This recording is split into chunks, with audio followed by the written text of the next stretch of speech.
आज सुद्धा तुकारामाचा अभंगच महाराष्ट्राला वाचून पाहतोय. पण तेव्हा बी तुकाराम चालत नव्हता आणि आज बी तुकाराम चालत नाही. तेव्हा वैकुंठाला पाठवला जायचा आणि आता बदल्या करून नाचवला जातो. झाली वाटतं बदली.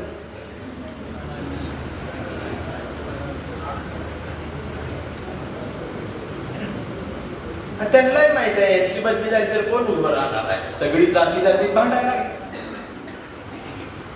हे मेंदूला शॉर्ट लागणार आमच्या. 22 लाख विद्यार्थ्यांचं शैक्षणिक आयुष्य धोक्यात येतं तरी आम्ही पेटत नाही, कारण आमच्यातला भारतीय हरवत गेलाय. जाती धर्माच्या भिंती एवढ्या गडद झाल्यात, त्या गाव खेड्यापर्यंत पोहोचल्या. आणि अशा अवस्थेत समाजकारण राजकारण बदललं पाहिजे. गाडगे बाबांचा खराटा घेऊन समाजकारण झालं पाहिजे आणि तुकडोबांची ग्रामगीता घेऊन राजकारण झालं पाहिजे. तर हा मेळ कुठेतरी लागणार आहे. आम्ही गाडगे बाबाचं बोट सोडलं आणि बागेश्वर बाबाचं बोट धरलं आणि मग बागेश्वर बाबाच्या दरबारात गेलं तर खरात बोट तोडतो. ही बोट तोडतो. ह्याला अनामिका म्हणतात की तेव्हाच कळलं.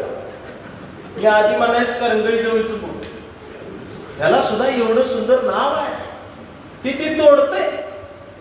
बर तिथं आणावी जात नाही, शिकलेली जाते. डॉक्टर, इंजिनियर, वकील, कलेक्टर, तहसीलदार, मंत्री, न्यायाधीश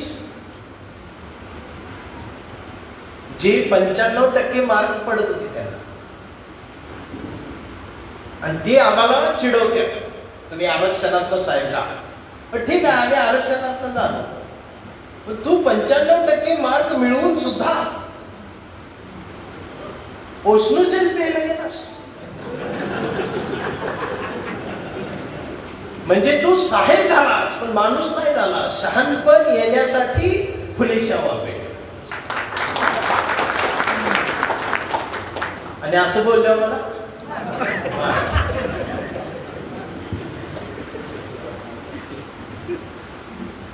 कुणाला नपायचे ते जाहीर तुम्ही सांगा की आम्हाला फुलेशाह आंबेडकर या देशातला होता असं सांगा पुढे. मी मान्य करतो, ठीक आहे नको, पण मी म्हणा फक्त 5 दिवसासाठी तरी घरी घेऊन जावं आणि 5 दिवसात परत आम्हाला म्हणा पाहिजे का नको. गुडघ्यावर बसून सांगतील आम्हाला हीच पाहिजे. एवढी ताकद या विचारांना. एवढा राग का? छत्रपती शिवाजी महाराजांबद्दल किती किती बोललं जाते आणि आम्ही एकेरी शब्द वापरला की आम्हाला पाय धुण्यावर शिक. अरे आम्ही खरे मावळे आहोत महाराजांची. आम्ही कोण होता शिवाजी, छत्रपती शिवाजी याच्या पलीकडचा आमच्या नजरेतला शिवाजी गावगाड्यावर आम्ही जिवंत ठेवला अजून. जो आम्ही किल्ला बांधून बालपण खेळलंय आम्ही महाराजांसोबत. या कट्टरतेच्या मेंढरांनी आम्हाला सांगायची गरज नाही. हा महाराष्ट्र कालीही समतेचाच होता, आजही समतेचाच आहे आणि उद्याही समतेचाच राहणार. आणि हे ठणकावून सांगितलं पाहिजे आता. म्हणून मी गेलतो तिकडे. माझ्यावर टीका माग. कवी तिकडे का? मग कवी काय घरी बोलत पाहिजे?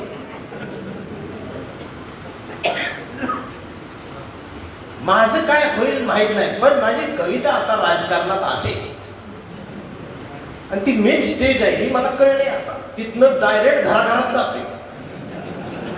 इथं आम्ही दारात जाऊन ती पोचत नाही. तिथं मजा आहे.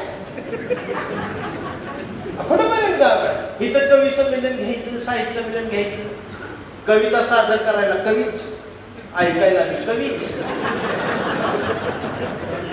एक कवी येते त्याची कविता सादर करते, तो ट्रॉफी घेऊन जातोय, ते परत दुसऱ्याची ऐकतच नाही. मग पुढचा येणारा कवी त्याच्या ड्रागन बघते माझी ऐकली. तो रात्री त्याला फोन करून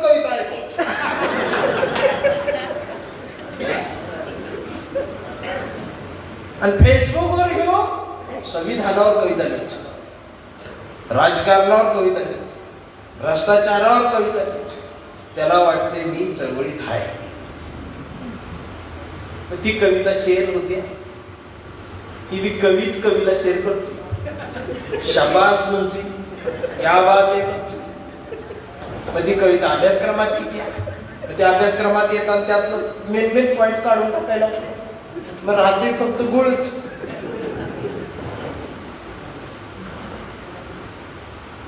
परिवर्तन काय होत नाही.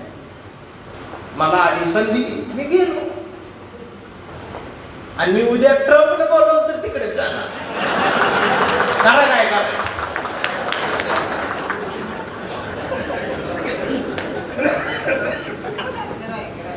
कुणी मला जोकर म्हणून काय, माझं पोचतंय ना भारतीय, मी जाणार. उद्या मला गौतमीताई पाटलांच्या सोबत जरी सांगितलं, तिच्या घोंगरा सोबत कविता मला, मी म्हणणार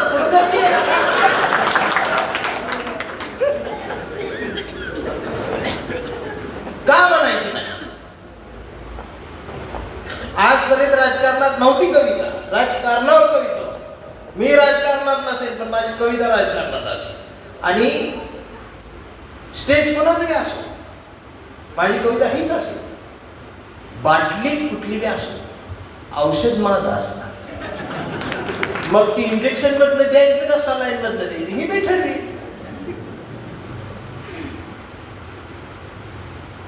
ही कुठेतरी संवाद पण झाला पाहिजे ना.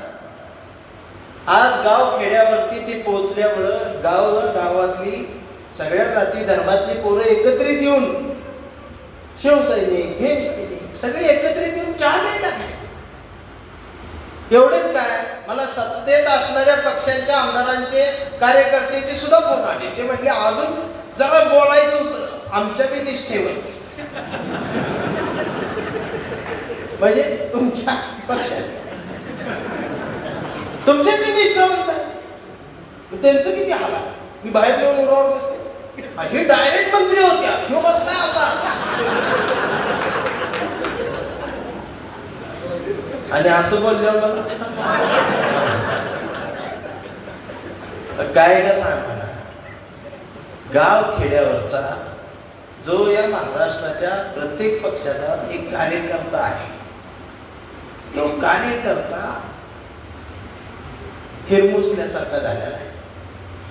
त्याला हे नवं राजकारणच कळलंच झालंय.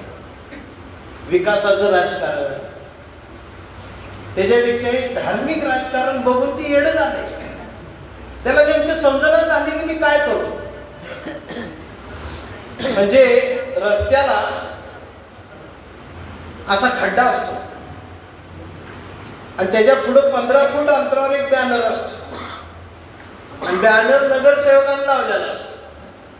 आणि त्या बॅनरवरती त्यानं लिहिलेलं असतं, वाहने सावकाश चालवा, पुढे खड्डा आहे, सौजन्य नगरसेवक आम्हाला.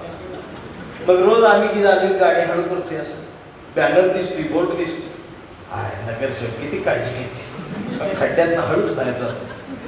नगरसेवक किती बाहेर, 5 वर्ष खड्डा मोजत नाही, बॅनर तसाच. आम्ही मात्र म्हणतो किती भारी माणूस. पण जरा विचार केला तर बॅनर 12,000 रुपये खर्च आलाय लावायला आणि खड्डा मोजवायला 2,500 मोजला असता. पण बॅनर नाही लावायची, खड्डा मोजता का. ही गणित आम्हाला कळलंच नाही आजपर्यंत. का? कारण आम्ही 20 मार्काचं नागरिक शास्त्र शिकलेली माणसं. 20 मार्क, ती मास्तरनच प्रश्न त्यालाच उत्तर लिहून दिल्या. का त्याला बी कळत नव्हतं ना आम्हाला समजत नव्हतं. आता जर पावसाळ्यात नद्यांना पूर आला तर आपण सगळीजण जाऊया तिथे, टाकूया उड्या आणि पुरात वाहून जाऊया. आपला जगून काय उपयोग नाही. 20 मार्कात नागरिक शास्त्र घेऊन ह्या देशात जर नागरिक वावरत असतील तर हा देश कळणारच नाही. पण परवा एका परिसंवादामध्ये चर्चा चालू होती. 2 विचारवंत होते. विचारवंत लय भारी असतात आमचे, अतिशय व्यवस्थित मुद्देसूद बोलतात. त्यांनी सांगितलं असं पाहिजे तसं पाहिजे, विषय शिक्षणाचा होता. मी यो मुद्दा मांडला. म्हणलं 20 मार्काचं नागरिक शास्त्र बंद करून नागरिक शास्त्र 100 मार्काचं करा आणि सगळ्या विषयात जसं 35ला पास असतं तसं नागरिक शास्त्रात 80ला पास करा. आणि जवळ नागरिक शास्त्रात जो पास होत नाही तवर ह्याला पुढे ढकलायचं नाही. ह्याला 2 मुलं झाली तरी गावात सांगत राहायला पाहिजे नागरिक शास्त्र राहिले पण शिक्षण थांबलंय. बाकी 2 विचारवंत म्हणले अहो असं करून चालणार नाही. म्हणलं कसं चालायचं? तर म्हणले विद्यार्थी 2 मार्क कमी पडले तरी आत्महत्या करतात आणि नागरिक शास्त्र जर 80 मार्काच केलं तर किती विद्यार्थी मरतील? मग मी म्हटलं ती जिवंत राहून तरी काय करतात?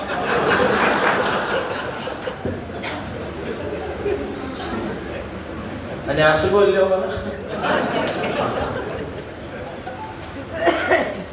सरकारच्या विरोधात आमचं काय म्हणणं नाही. शहाणपण तरी द्या आम्हाला, राजकारण कळू दे तरी. ही वेगळीच राजकारण आले.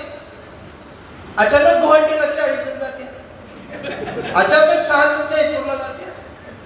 ग्रामपंचायतीच्या निवडणुकीत निवडून आलेले सदस्य एका खोलीत कोंडून का ठेवत्या? ही नागरिक शास्त्रात येऊ दे ना कुठेतरी.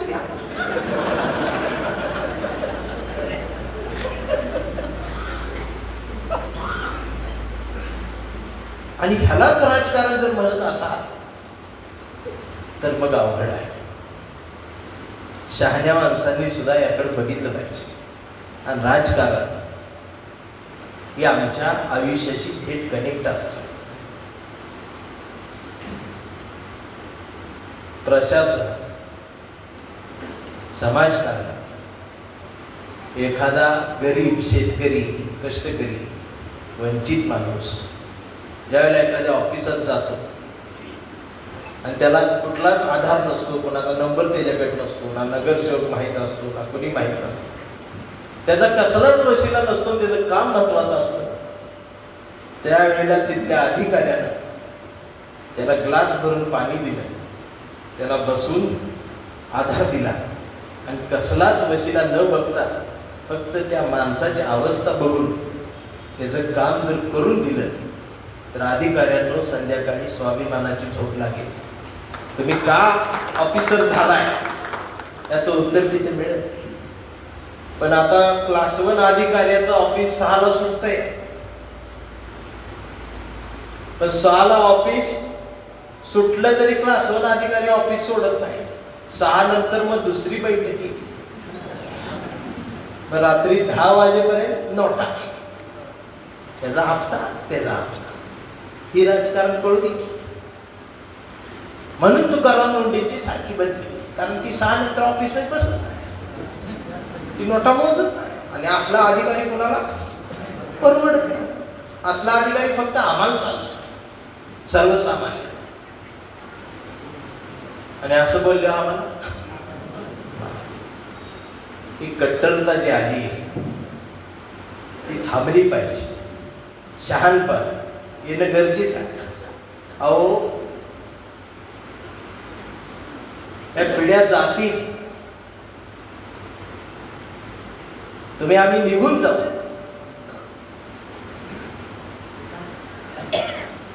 पण येणाऱ्या पिढ्यांना आम्ही कुठला देश देणार आहोत? येणाऱ्या पिढ्यांना आम्ही कुठला महाराष्ट्र देणार आहोत?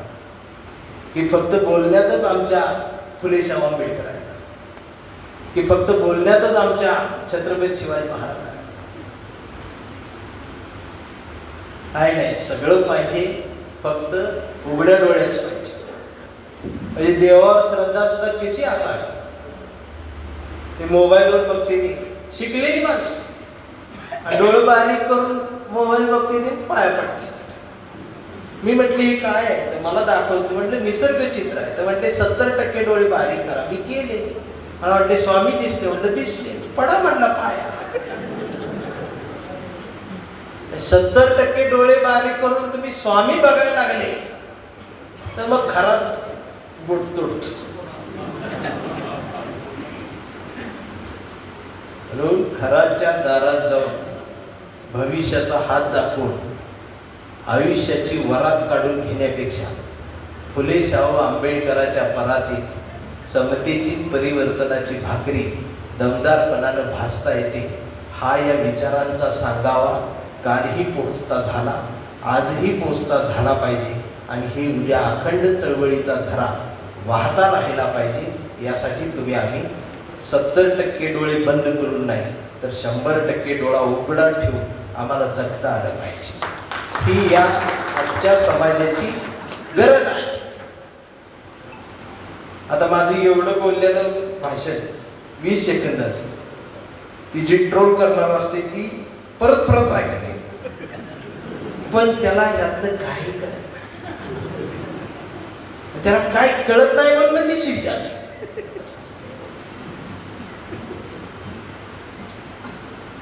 काय ते कशासाठी? नव्या बदलाचं नवी काहीतरी मांडणी महाराष्ट्रात झाली पाहिजे, या देशात झाली पाहिजे। या देशात संविधान आहे असं म्हणू का नको म्हणू असं झालंय, पण नाही म्हटलं तर आमचीच मागते, धोक्यात आहे म्हटलं तर ती मागते, पण संविधान रॅली मात्र जोरात नाही। अरे पण उघड उघड लोक आता ज्याची दुसरी सुद्धा शाळा झाली नाही ती म्हणते संविधान काय बाबासाहेबांनी दुसरी नापास असणार म्हणते, त्याला आता कुठल्या दाडक्यानं दंड द्यायची?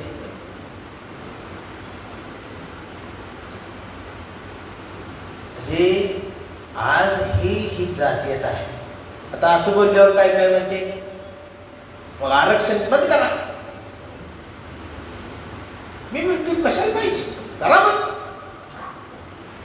बाबासाहेबांची जी मागणी होती ती परत मी करतो, आरक्षण बंद, सर्व समान संपत्ती, प्रत्येकाला जमीन द्या, आम्हाला जमीन द्या, तुम्हाला जेवढं आहे तेवढंच आम्हाला ओके, आम्हाला कशा?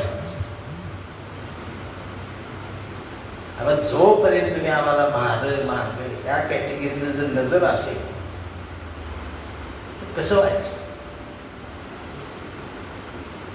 देश कुठे गेला, जग कुठे चाललंय?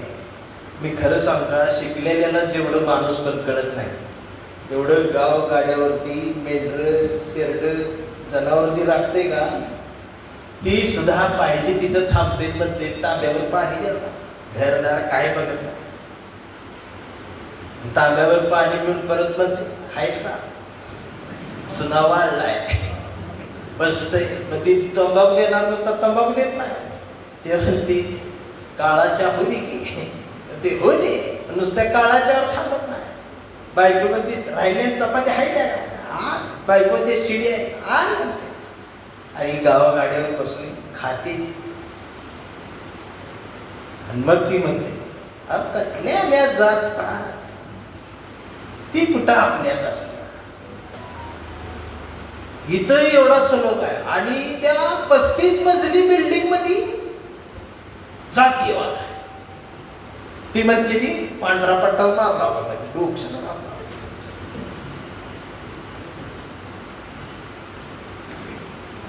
ही बनीद बदलली पाहिजे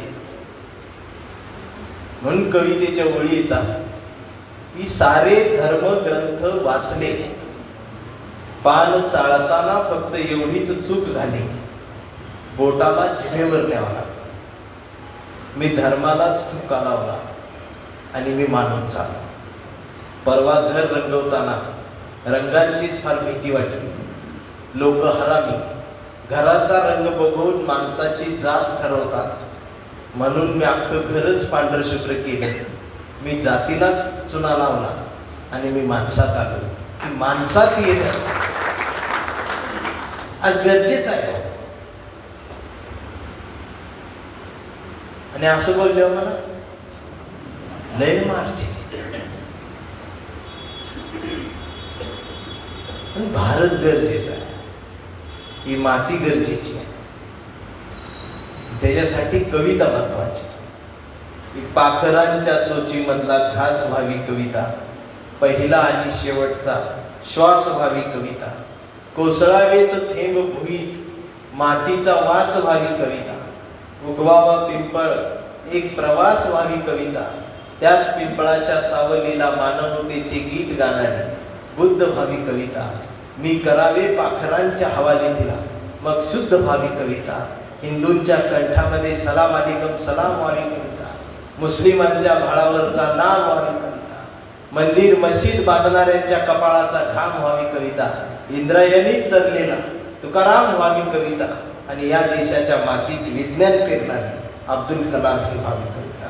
ही आमची जोडलेली भूमिका पाहिजे. अहो पुरोगामी विचाराचा माणूस काय फक्त बौद्धामध्ये नाही, एकाच जातीत नाही. आंबेडकरवादी म्हणजे महान, ही कोणी सांगितलं? सगळ्या जाती धर्मामध्ये ही पुरोगामी पण आहे.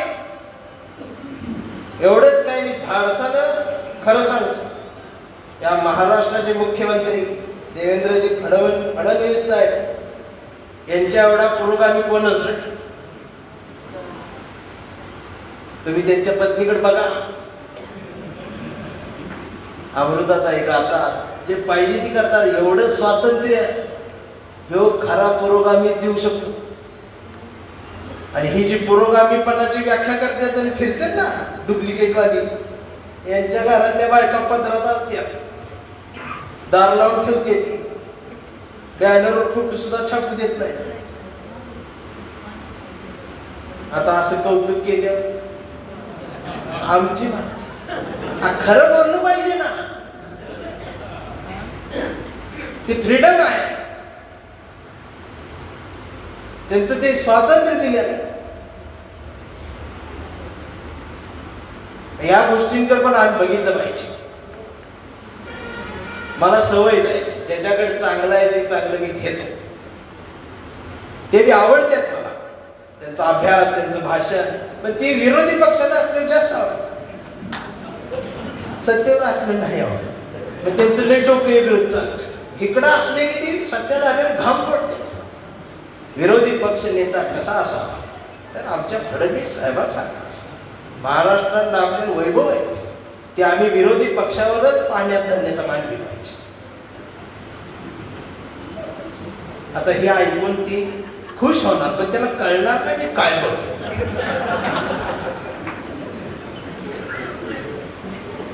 आमचा संवाद पाहिजे. आंबेडकरवादी सगळीकडे आहे, पण आमची काय करते ती, आंबेडकरवादी आहे का, आता एखादा मांगाचा असते आंबेडकरवादी. खरं सांगा, महाराष्ट्रात सध्या सगळ्यात जास्त दुःख आणि वेदना कोणाला असतील तर ते मातंग समाजातल्या आंबेडकरवाद्याला आहेत. पण इकडनं भावकी बी तुडवते आणि पुढनं महार बी तुडवते. त्याचं लय मोठं दुःख आहे बाबा. त्यांना आधीच आयुष्य घालवले आंबेडकरवादी, मग भावकीने सांगितले त्याला, तू महाराजा झालाय, तू आमचा नाही. मग ह्यानं ते म्हणलंय, मी आता जातीत अडकत नाही. पण इकडं आल्यावर ही म्हणते ती तुझी जात, आता काय करायचं सांगा त्याचं. म्हणून ती हसत होत ना, आई महाराजी बाप मागा, मला तेच बरोबर वाटलं. म्हटलं ही सुखात आहे. हे काय मातक समाजातल्या आंबेडकरवाद्याचं दुःख आहे, तसा मराठा समाजातले आंबेडकरवादी. अहो एवढंच काय, ब्राह्मण समाजात सुद्धा आंबेडकरवादी. पुरोगामी विचारायची सगळ्या जाती धर्मात माणसं आहे, आणि यांच्याशी आमचा संवाद झाला पाहिजे. तो प्रेमाचा संवाद झाला पाहिजे. गाव गाड्यावरचा रामकृष्ण हरी माऊली म्हणणारा वारकरी असणारा हिंदू, तो सुद्धा आमच्याच एवढ्या जवळचा आहे. त्याच्या मेंदूत मनात सुद्धा फुलेशाह आंबेडकर छत्रपती शिवाजी महाराजांचा आहे. आमचा संवाद त्यांची झाला पाहिजे. पण आमचं कसं, हा तो आंबेडकरवादी आहे ना, हा आहे, मग बोलतो दीक्षा कसं काय एका दिवसात शक्य आहे. मग तुम्ही तरी आधी 100% बौद्ध व्हा की.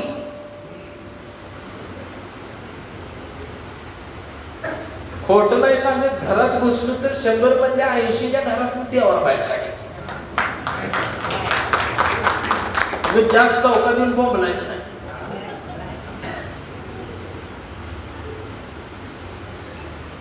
बावीस प्रतिज्ञा, त्यातल्या सगळ्या नीट म्हणते. आणि त्यात एक प्रतिज्ञा आहे, मी मांसाहार करणार नाही, मी दारू पिणार नाही. त्यावेळेला गप इकडे तिकडे बघते, बोबडं बोलतो मी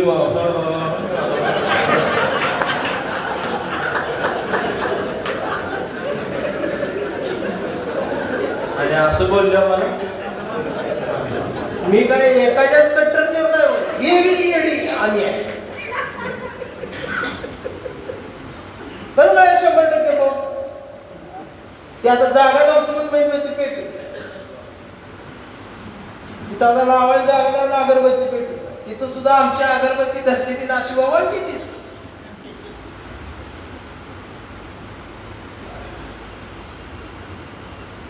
जरा समजून घ्या ना आता एकमेकाला, की वाढत चाललंय आमचं आणि ह्याच्यामुळे आमची निवडून येत नाही.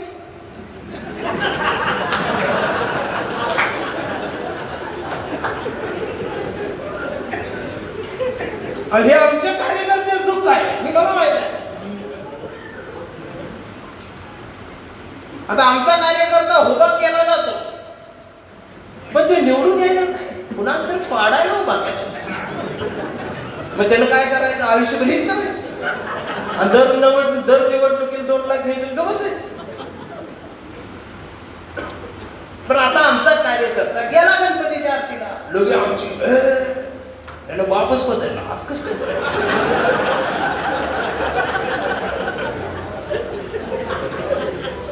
अरे संवाद झाला पाहिजे ना.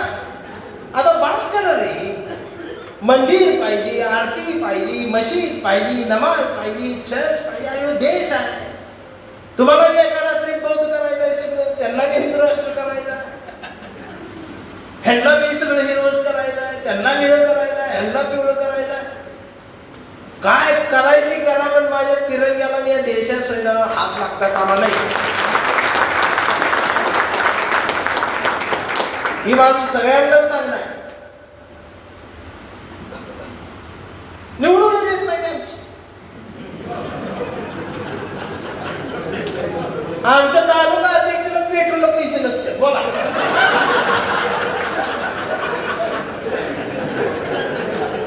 अरे संवादच नाही, आमचे कट्टरता आले. हे पत्र्यात राहून फुकटचा स्वाभिमान काय कामाला नाही. कधीतरी आम्हाला स्वप्न पडली पाहिजे, 80,000 कोटींचा घोटाळा कांबळे अटक होऊ दे ना, मला आनंद होईल.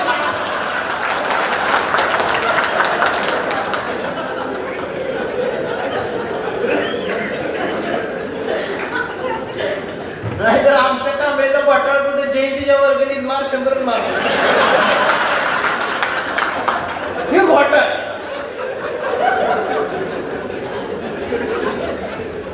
हे तुमच्यातल्या कट्टरतेला झाकून तुम्ही इतरांच्या कट्टरतेला दोष देत असाल तर तुम्ही सुद्धा 70% डोळे बारीक करूनच बुद्ध पाहणारी जमात आहात.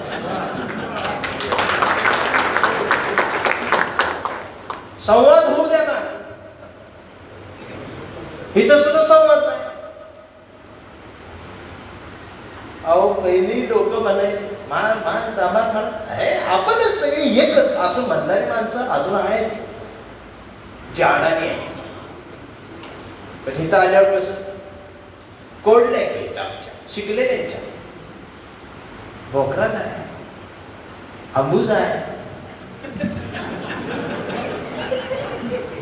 बेनवाड आहे, आपलंच आहे. मग डोळा मार.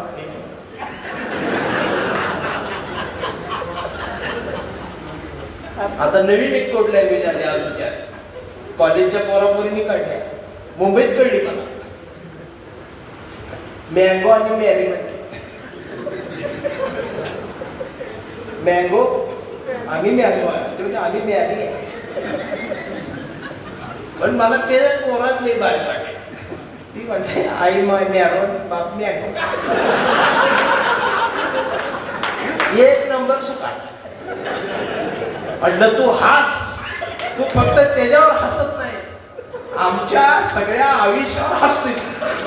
तू नुसता हसू नकोस म्हटलं, आमच्यावर थुकच बी जा, आम्ही त्याच नाही. आणि असं बोललो मला बदला संवाद पाहिजे. जाऊ दे, नुकसान होते, कट्टरतेमुळे आमचे नुकसान, आणि ही नुकसान कधी भरून निघणार नाही, कधीच नाही. किंवा आमच्या पोरांचा आजच्या राजकीय कारकिर्दीला रस्ता करून द्यायला पाहिजे आम्हाला. तुम्हाला जर वाटत असेल अख्खा वार्ड आमची 600 घरं आहेत आणि आमचा 100% नगरसेवक होते, अजिबात होत नाही. आपलीच मत देत नाही आपल्याला. मतदाना दिवशी 4 वाजले तरी बाहेर येत नाही आपली. आणि म्हणते चला की वहिनी, वहिनी म्हणते रेट वाढू द्या भाऊजी, रेट त्यांनी 5,000 दिले, त्याचं 6,000 येऊ दे, मग बघू. आता आमच्याकडे पेट्रोलला पैसे नसतात, कधी हो वाटणार. आता शिवून जाते, निकाल लागायच्या आधीच झोपते.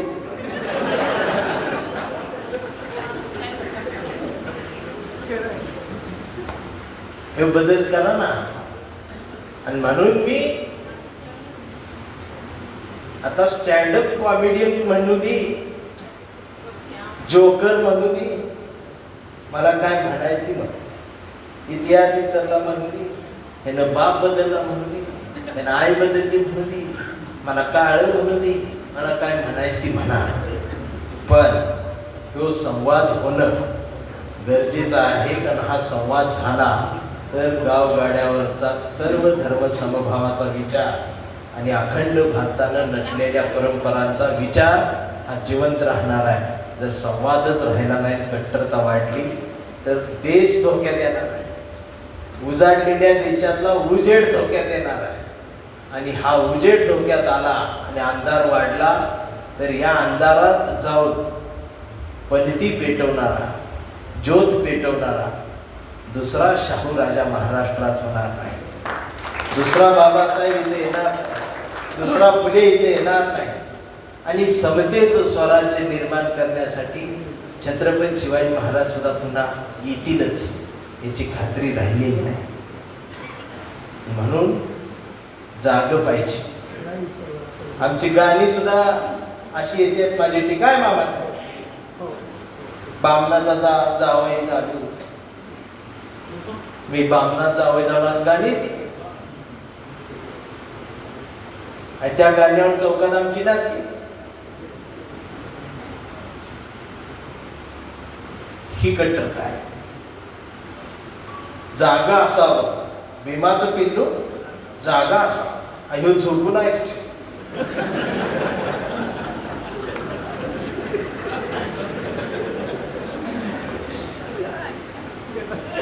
आणि असं बोललं आता ही भाषण व्हायरल झाल्यावर मला आपलीच मारणार आहे. हे गरजेचं आहे ना. माझी भाषा त्या चौकातल्या कार्यकर्त्याला कळते, महाराष्ट्रात त्याला कळते की ही आमचं बोलते काय ते. त्याचं लय आवड झाले. छत्रपती शिवाजी महाराजांच्या पुतळ्याजवळ जाऊन चहा प्यायची त्याची इच्छा आहे.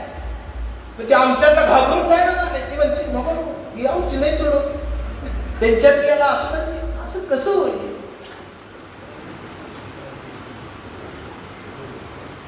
आता नगराध्यक्ष आले नाही, उद्या त्यांच्यातलं त्या लोक म्हणणार नाही तिकडे काय तुमच्यातले नाही म्हणत, पण आमच्यातले म्हणतील.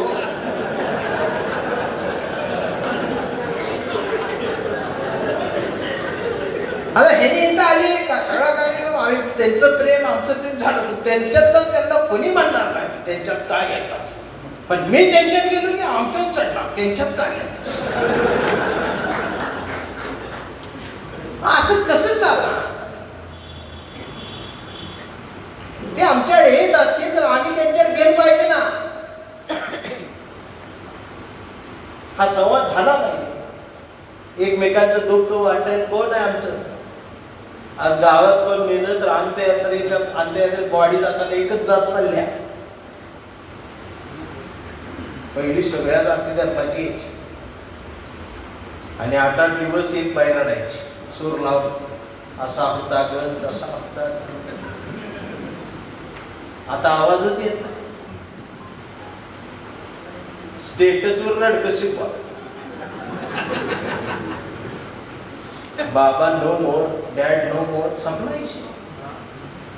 आता तर त्या कंपन्या आल्या, माणूस मेला त्या कंपनीला फक्त फोन करायचा, तीच येत्या, तीच बॉडी न्यायची आणि असं बॉल मध्ये राख आणून देते. आपण फक्त व्हिडिओ कॉलवर बघायचं.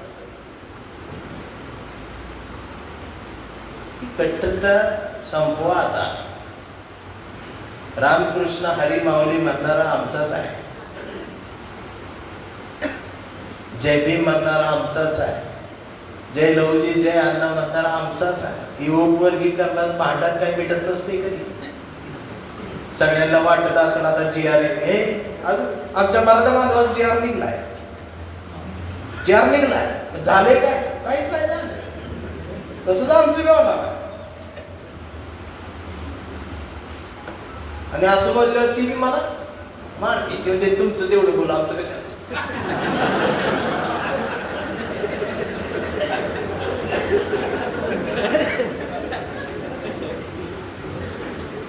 इतर प्रत्येकाला येड्यात काढते, पण मी येड्यात निघलोय ही सांगायचं धाडस कुणाच्या.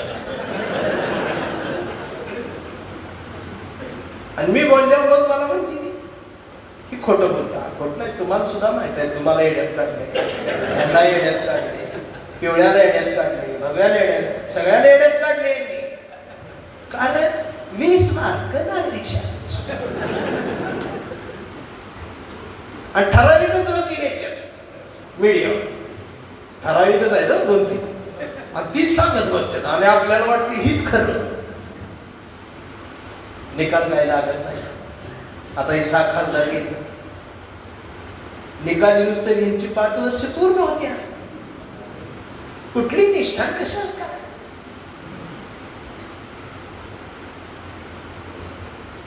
म्हणून संवाद झाला पाहिजे आणि हा संवाद आज गावगाड्यावर तरुणांमध्ये होणं फार महत्वाचं आहे. उद्यापासून चौकात एकमेकांची जात न बघता एकमेकांकडे माणूस म्हणून बघा. कोणी 1 कप चहाची ऑफर दिली तर 2 कप चहा त्याचा प्या, दुसऱ्या दिवशी तुम्ही त्याला 4 कप चहा 5. पण चौकातल्या हातगाडीवर हाटीला सगळ्या पक्षाच्या कार्यकर्त्यांनी एकत्रित येऊन किमान आठवड्यातून एकदा तरी चहा प्यायला पाहिजे. सत्ता येते, सत्ता जाते, निवडणुका होतात, निवडणुका जातात, पण यातनं येणारं कट्टरपण आम्हाला संपून जाईल. आम्हाला जगायचं असेल तर शहाणपणाची गरज आहे आणि ही शहाणपण कुठलं येतं. फुले शाहू आंबेडकर आणि रायगडाच्या पायरीवरून मावळ्यांनी सांडलेल्या रक्ताचा साक्षीदार झाल्यानंतर ही शहाणपण येतं. ही शहाणपण येतं चौदार तळ्याच्या पाण्यातून शहाणपण येतं. ही शहाणपण येतं भिडेवाड्याच्या वर्गात सावित्रीनं गिरवलेल्या पहिल्या अक्षरातून ही शहाणपण येत असतं. ही शहाणपण घेत राहा. माणूस म्हणून जगा, माणूस म्हणून राहा. भारतीय मात्र विसरू नका आणि तिरंग्याला झाकू नका. तुमच्या रंगांचे झेंडे खुशाल फिरवा, खुशाल फडकवा, पण तिरंगा पुढे आला की तुमचा झेंडा खाली, सलामी फक्त तिरंग्याला असली पाहिजे. एवढं लक्षात ठेवा. चिठ्ठ्या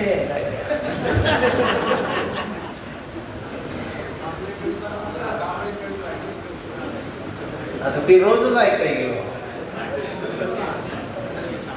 जरा वेगळी ऐकून नाही. लोक माहिती रोज हीच बोलते, तिथं जाईल तिथं. आज दंगल कविता घेतो मी, बरेच दिवस सादर केली नाही आणि आता जरा मी व्हायरल तर घेऊ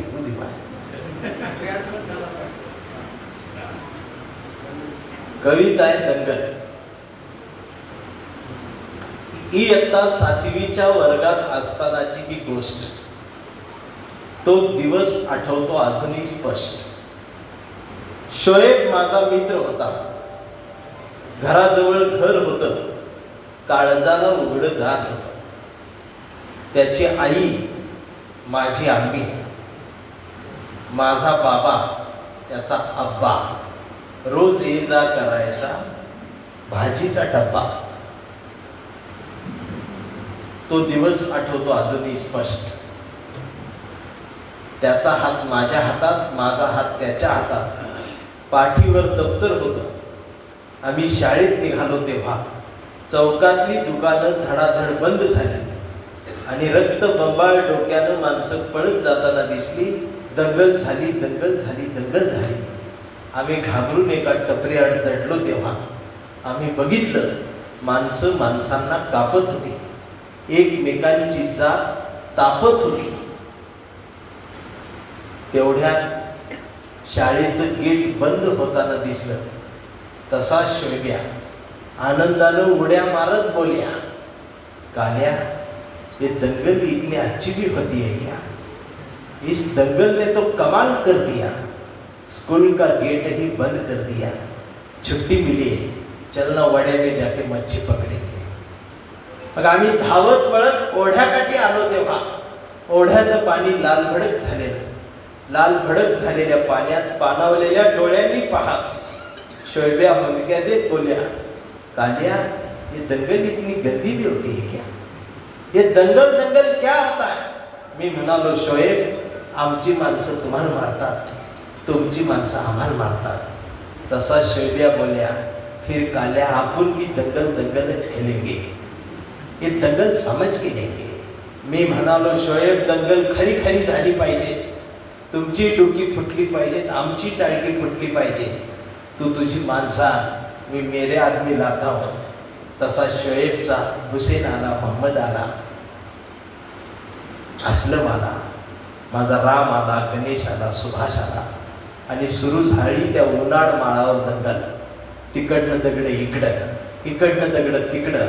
ते रक्तबंबाळ, आम्ही रक्तबंबाळ. ते कोसळले, आम्ही कोसळलो. तेव्हा रांगत रांगत जवळ येत जखमी झालेल्या शोभ्या माझ्या डोक्यात आलेल्या रक्तावर हात फिरवत हळूच बोलल्या, काल्या लगा क्या? वापस दंगल खेलने का नहीं, शाम को घर पे आ जा, शाम को घर पे आ जा. अम्मी ने बिरयानी बनाई है. मैं म्हणालो, शोएब तेरे माँ के हाथ की बिरयानी मुझे बहुत अच्छी लगती है. उसमें बड़ा हड्डी वाला मांस मेरे को बहुत अच्छा लगता है. तसा शोएब म्हणाला, तुझ्या आईच्या हातची पुरणपोळी सुद्धा मला आजही आवडते. आम्ही घरी आलो तेव्हा टीव्हीवर बातम्या दंगलीच्या. कुणाची तरी सत्ता हादरली, विरोधक आक्रमक होत होते. पोलिसांच्या गाड्यांचे आवाज, ॲम्ब्युलन्सचे आवाज, कर्फ्यूच्या ऑर्डरी.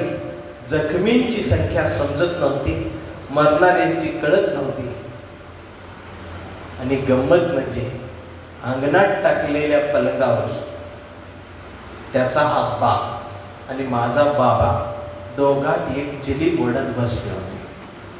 आता 27 वर्ष झाली त्या दंगलीला.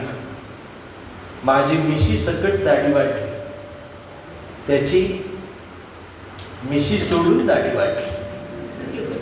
त्याला बी माहित नाही का काढायची, मला बी माहित नाही का वाढवायची. आम्ही कुठेतरी इकडे गेलो की धंद्यात गेलो आणि परवा सहज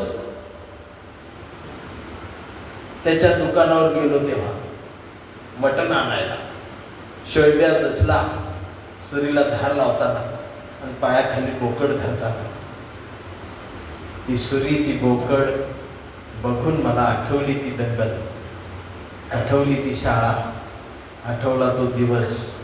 मुंदका दाटून आला आणि मी म्हणालो त्याला चिडवत, क्या बे शोएबे, भूल गया क्या दंगल, भूल गया क्या बचपन, भूल गया क्या वो स्कूल, भूल गया क्या वो वड़े की मच्छी.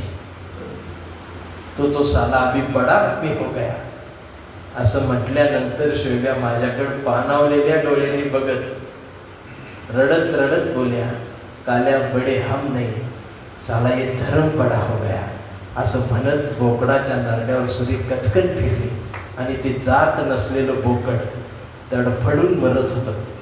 ती मरताना कुठला धर्म निभावत होतं की राम जाने अल्लाह जाने, राम जाने अल्लाह जाने, राम जाने अल्लाह जाने. आज कुठल्याही धर्माला रक्तरंजित सकाळ नको आहे.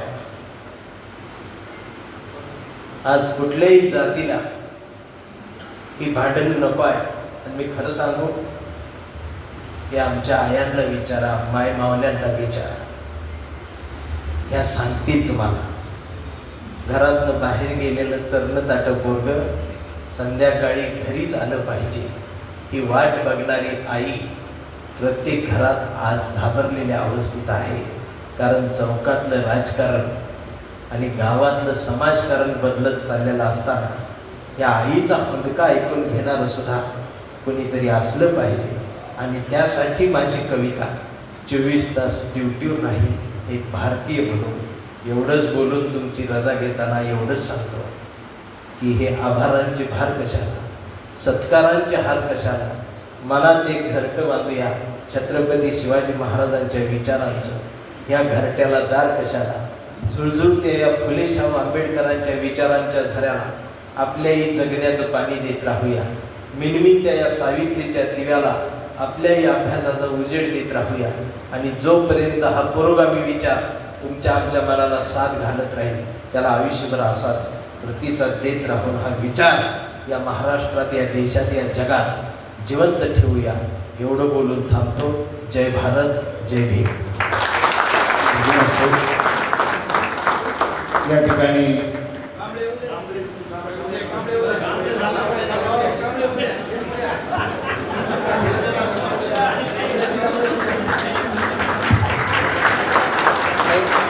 सन्माननीय अरविंद रायगुडे साहेब, मी माझा उपविभागीय अधिकारी यांना विनंती आहे, कृपया आपण वरती येऊ. अरविंद रायगुडे साहेब. वाजवा टाळ्या.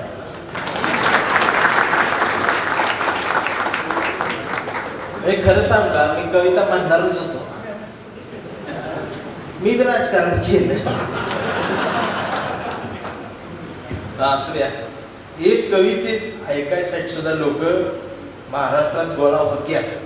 आणि ती बी पुरोगामी विचाराची कविता ऐकाय लोक गोळा होत्या. म्हणजे याचा अर्थ सगळा महाराष्ट्र ह्यो आज बी पुरोगामीच आहे, उद्या बी पुरोगामीच आहे. महाराष्ट्रातला देशपांड्यापासून पाटील, गायकवाड, भोसले ती कांबळेपर्यंत सगळी पुरोगामीच आहेत आणि ती पुरोगामीच राहणार आहे. त्यामुळे उगाच बाकीच्यांनी वळवळ करायचं आता बंद करा केलं पाहिजे. कविता आहे कांबळे. ह्यो कांबळे काही हिंसक नाही. हा कांबळे प्रत्येक जाती धर्मात आहे. हा विचारवादी आहे, परिवर्तनवादी आहे. आणि ह्यो कांबळे बदलत राहणार. मला लय जण म्हणते कवितेत बदल का, माझी कविता आहे.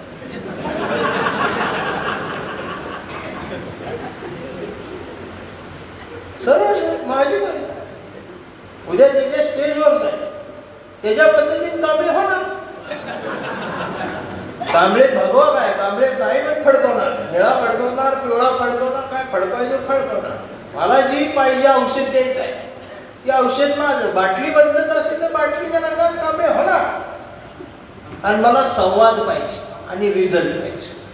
कांबळे फक्त जातीवादी होणार नाही याची गॅरंटी सगळं देतो. तो कधीच जातीवादी होणार नाही. तो मानवतावादीच असेल, तो समतावादीच असेल आणि तो पुरोगामीच असेल आणि तो बदलत राहील. काय पण तो इथंच असेल. उद्या तो कधी कधी गांधीवादी बी होईल. मी केले ना मी केले. उद्या ट्रम्पनं बोलवलं कांबळे बोलतो मी होईल. आणि मला बोलवलंय युकेला, तिकडे जाणारच आहे. किमान तिथं तरी मला भारतीय म्हणून ऐकते. भारतात महाराष्ट्रात आलेला कवी एवढीच माझी ओळख असेल. आणि भारतात माझी ओळख काय? चंदनची बहीण मॅंगो ना मॅंगो. पण आता मी बी सांगा, मम्मी मॅंगो, डॅडी मॅंगो, बसा बोलत.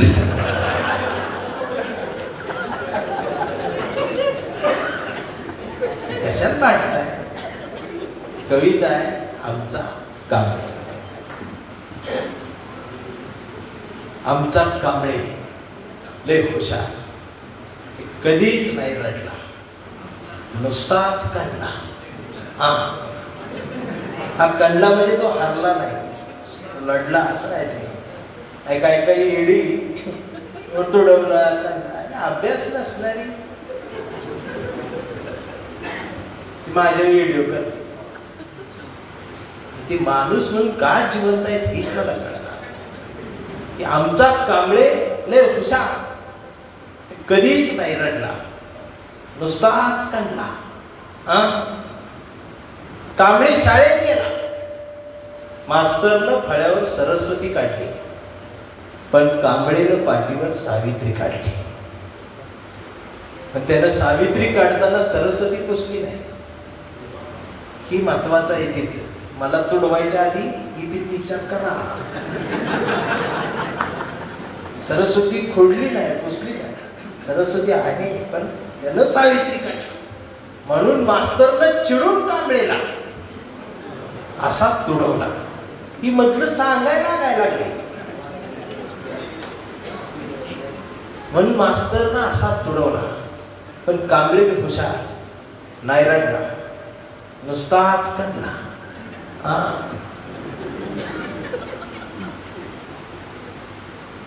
कांबळे वयात आला, विशीत आला, मिशीत आला, आणि कांबळे गुलाबी झाला आणि तिच्या प्रेमात पडला. मग गार्डन मध्ये बसल्यावर तिने विचारली त्याची जात. कांबळे म्हटला, वेडे मी माणूस, माणूस माझी जात. मग आता माणूस माझी जात असं म्हणणारी एकच जमात, ती म्हणजे आंबेडकरवादी. आता आंबेडकरवादी म्हटल्यावर फक्त महारण बौद्ध नाही, सगळी अशी लय म्हणते ती माणूस माझी जात. मग तिनं बी बरोबर हिची ओळखली जात. मग तिनं बी कोपऱ्यात घेऊन कांबळे असाच तुडवला, असाच तुडवला. कांबळे बी हुशार, नाही रडला, नुसताच काढला. कांबळेचं लग्न ठरलं. घरचे म्हणाले मुहूर्त पहा. कांबळे म्हणला पटत नाही, फुले वाचा. नातेवाईक म्हणले सत्यनारायण. कांबळे म्हटला जमत नाही, बाबासाहेब वाचा. मग भावकी म्हटली जागरण गोंधळ बोकाड तरी का. कांबळे म्हणला चालतच नाही, गाडगे बाबा वाचा. मग घरच्यांनीच दार लावून कांबळेला बोकाड शिजवून असाच तुडवला, असाच तुडवला. पण कांबळे हुशार, नाही रडला, नुसताच काढला. मग कांबळे जयंती महोत्सव समितीचा अध्यक्ष झाला. मीटिंग बसली. पोरं म्हणली डीजे, कांबळे म्हणला प्रभावदार. मग पोरांनी डीजे लावून कांबळे असाच तुडवला, असाच तुडवला. पण कांबळे लय हुशार, नाही रडला, नुसताच काढला. मग कांबळे पुरोगामी संघटना चळवळीमध्ये आला. सगळे अशी चळवळी इसकटलेली, ती तिकडे, ही इकडे, ही इकडे, संवादच नाही. कांबळे सगळ्यातला वाटला, सगळ्यांनी एकत्रित या, एकत्रित या, संवाद करा, समजून घ्या. दिवसभर बोबलत राहिला. मग संध्याकाळी ह्याच्या आवाजानं वैतागून एकत्रित आले. आणि मग एकत्रित येऊन आपल्याच लोकांनी, आपल्याच कांबळेला, ही मी लय अनुभव आहे आता, कांबळेला असाच तुडवला, असाच तुडवला. पण कांबळे हुशार, नाही रडला, नुसताच काढला. आणि आता कांबळे उपवर्गीकरणाच्या मोर्चात. बदलला तो उदयने बदल. कांबळे उपवर्गीकरणाच्या मोर्चात गेला आणि दोन सख्या भावांना भांडताना बघून कांबळेला वाईट वाटलं. कांबळे दोघांचा हात धरला, म्हणला भांडू नका, एकत्रित राहा, आपली ताकद बघा. बघा आपल्याच भावाला कांबळेला असाच तुडवला. पण कांबळे नाही रडला, नुसताच रडला. कांबळे आता वयस्कर झाला. पोरगा आता ते रेजिस्टार गेलं. ते असं ते काहीतरी ती विट्रोल करणाऱ्या जमातीत सामील झालं. आणि मग परवा कांबळेच्या मुलानं कांबळेला विचारलं, डॅडा फुलेशाह आंबेडकर कोण डॅडा? हे संविधान काय म्हणतं? आता मात्र कांबळे पेटला. मग त्यानं दार लावून पोरालाच असाच तुडवला. पण चिरंजीव कांबळे हुशार, तो पण नाही रडला, तो दोनदा काढला. मग याच्या लक्षात आलं डीएनए मधनं ही डबल पुस्तकात जाते. आणि आता कांबळे वेडा झाला म्हणजे त्याला सिस्टम वेड ठरवलं. कांबळे वेड्यासारखं सर्व धर्म समभाव, कांबळे वेड्यासारखं राम कृष्ण हरी माऊली म्हणतो. कांबळे वेड्यासारखं फुले शाहू आंबेडकर म्हणतो. कांबळे वेड्यासारखं शिवराय ते भीमराय म्हणतो. पण कांबळेच्या एका हातात कुठल्या रंगाची चिंधी नाही. कांबळेच्या हातात या देशाचा तिरंगा आणि मांडीवर संविधान त्यानं उघडून ठेवलंय. आणि डॉक्टर, या व्यवस्थेचे डॉक्टर कांबळेला शॉक देऊन तुडवत आहे. पण कांबळे नाही रडत, नुसताच करतो. हा कांबळे जोपर्यंत जिवंत आहे तोपर्यंत हा पुरोगामी महाराष्ट्र जिवंत आहे. हा कांबळे जोपर्यंत जिवंत आहे तोपर्यंत फुलेशाह आंबेडकरांचाच हा महाराष्ट्र राहणार आहे. आणि हा कांबळे जोपर्यंत जिवंत आहे तोपर्यंत हा देश, हे संविधान राहणार आहे. एवढं लक्षात ठेवा. कांबळे काळानुसार बदलत जाईल. आणि मला वाटते ही जगातल्या साहित्यातली पहिली कविता असावी जी दरवर्षी बदलणार.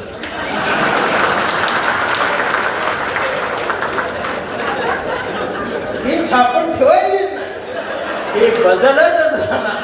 आणि या कवितेचा कवी मी आहे, त्याला मला माज आणि मस्ती आणि अभिमान कायम राहणार. धन्यवाद. तुमच्या प्रेमासाठी आभार.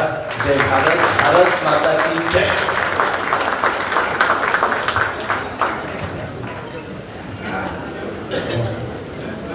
या ठिकाणी अरविंदजी रायगुले साहेब या ठिकाणी उपस्थित आहेत. मी त्यांचं स्वागत करण्यासाठी धनंजय कांबळे त्यांना विनंती करतो की आपण त्यांचं स्वागत आणि सत्कार करावा. पोलीस उपविभागीय अधिकारी अरविंदजी रायगुले साहेब.